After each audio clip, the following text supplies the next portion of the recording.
Chittagong medical college হাসপাতালে মেরামতের সময় শীতাতপ নিয়ন্ত্রণ যন্ত্র বিস্ফোরণ হয়ে একজন নিহত হয়েছে।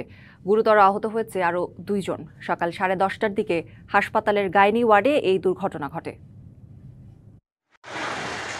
সোমবার সকালে হাসপাতালের ছাদে 7 তলায় কেন্দ্রীয় শীততাপ নিয়ন্ত্রণ কক্ষে কাজ করছিলেন গণপূর্ত বিভাগের ঠিকাদারদের 3 জন এসি টেকনিশিয়ান শওকত, মিশকাত ও তানভীর। হঠাৎ বিকট শব্দে বিস্ফোরণ হয়। মুহূর্তেই আগুনে দগ্ধ হন 3 জন। এ সময় 7 তলা থেকে নিচে পড়ে যান শওকত, আর বিস্ফোরণের ধাক্কায় ছিটকে পড়েন মিশকাত ও তানভীর। ওয়ার্ডের ছাদ ক্ষতিগ্রস্ত হয়েছে, তবে কোনো রোগী আহত হননি। দুর্ঘটনার পরপরই হাসপাতালের কর্মচারীরা তাদের উদ্ধার করে দ্রুত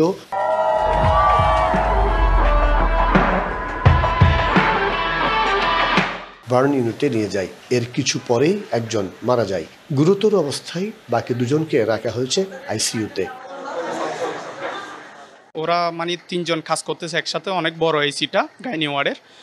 তখন কাজ করার সময় হঠাৎ বাস্ট হয়েছে, তখন আমরা গিয়ে দেখতেছি এই অবস্থায় একজন নিচে পড়ে গেছে। অনেক চেষ্টা করার পর ভালো ট্রিটমেন্ট চলতেছে ওদের। ওরা 2 জনের 7 তলা ছিল, ওদেরকে আমরা এখানে 36 নিয়ে আসছি।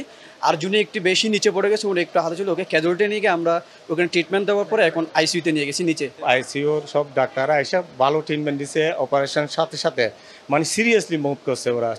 দুর্ঘটনার কারণ অনুসন্ধানে কাজ শুরু করেছে ফায়ার সার্ভিস ও হাসপাতাল কর্তৃপক্ষ। মাসুদুল হক, ডিবিসি নিউজ, চট্টগ্রাম।